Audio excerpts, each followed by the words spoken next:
All right, joining us now, member of the Homeland Security Committee, Republican Senator James Lankford of Oklahoma.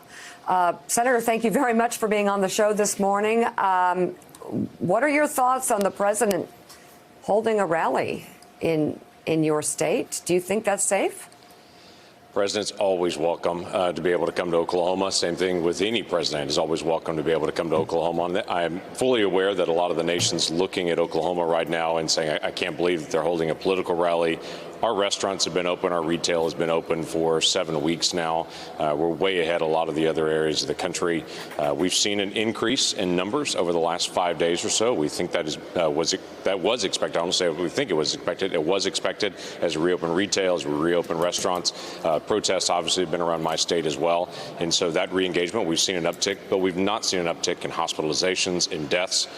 So it's younger folks that are getting it. And we're advising people if they're coming to the rally, if you have comorbidities, if you are older or you have other health issues, don't come. Watch it on TV and be very attentive. Our health department has made available testing. We have 80 different test sites across the state, and they've told folks, they advise them to go get a test before they come. And they're going to pass out masks and hand sanitizer and do temperature checks as folks enter the rally as well. So trying to make it as safe as possible. Yeah, Senator, would you recommend to your supporters that go there and the president's supporters that go there that they do wear the masks once they're inside? I do, actually. And again, that's going to be an individual decision. The hard part about it, and I've tried to explain this to other folks, when you're in a large gathering like that, as you know, it's hard to be able to hear sometimes someone next to you. So there's going to be times they're going to pull a mask on and off. So that's why I really encourage people, if you have other health issues, I discourage you from coming to the event. But a lot of folks, I believe, are coming, and the state's very excited about receiving the president. So I don't want to dwell on this too long, but I'm wondering, I remember Mobile, Alabama in 2015, the president had, I think, an event at Ladd Stadium there. It was an outdoor event. We've certainly heard from healthcare officials that an outdoor event, an outdoor venue would be better. Are there outdoor venues that could hold as many people in the area as the indoor arena? There is the stadium at the University of Tulsa that's there. Obviously, in Norman and Stillwater, there are two very large stadiums as well that are gathering spots. But as you know fully well from growing up in the South as well, the heat that you deal with at this time of year is pretty oppressive at times and very unpredictable. So tell me about Tim Scott's legislation regarding police reforms. Do you support that piece of legislation? Do you support that approach, or is there another approach you think would be more effective? No, I absolutely support that approach. There's 6 of us that have actually been working together with Tim Scott to be able to pull this legislation together. I'm one of those folks, and I absolutely support this legislation. This deals with transparency. It deals with mental health issues. It deals with trying to be able to get information to the public about what's going on, increased use of body cameras, making sure those body cameras actually stay on. If police file false reports, having some accountability on filing a false report. There's a lot of areas that we go into to be able to make sure that we're providing as much accountability as we possibly can. Police reform shouldn't be a partisan issue. This should be a common sense issue, and this should be cooperation between individuals in the black community, individuals across the country, private citizens, and law enforcement to try to fix the issue. I don't find law enforcement that want to have bad apples in the mix. They want to have the accountability and the transparency so that the great officers, and there are many around the country, that can continue to be able to serve and protect, and those folks that are actually giving law enforcement a bad name are no longer there. Senator Lankford, it's Willie Geist. Appreciate you coming on this morning. You were reported to have been a couple of weeks ago one of the senators who, in a meeting of your Republican caucus mates, said, look, guys, African Americans in this country clearly have a different experience with law enforcement than a lot of us do. We have to acknowledge that and do something about that.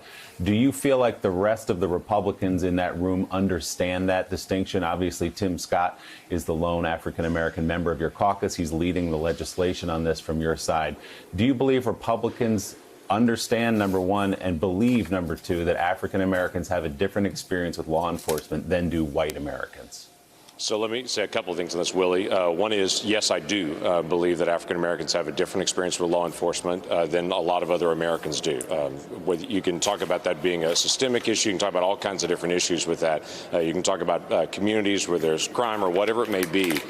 that is a different experience for them. I have many African-American friends that I have in Oklahoma that have been pulled over for driving while black, and they have a very different experience than I have, that I've not had that type of experience to just have a random pullover on that. So that is something we do need to address, and I think it's something our conference understands extremely well. Let me make one side comment on this as well, Willie. You talked about Tim Scott being the lone African-American member in the Republican conference. That's been an interesting conversation over the last couple of weeks as Tim's been leading this legislation. The Democrats have 2 black members in their conference.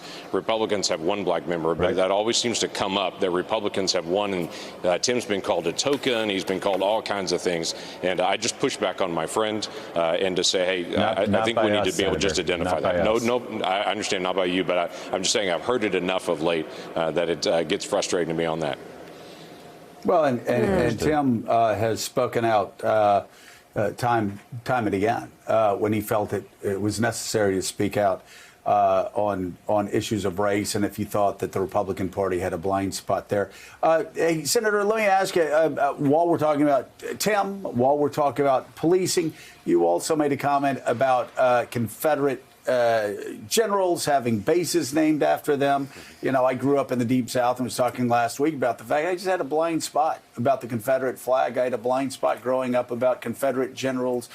You know, Robert E. Lee was thought to be, you know, this great Southern gentleman. And of course, we all talked about how they studied Robert E. Lee at West Point, et cetera, et cetera, et cetera. That's the South. That's the Deep South I grew up in Mississippi, Alabama, Northwest Florida, and Georgia.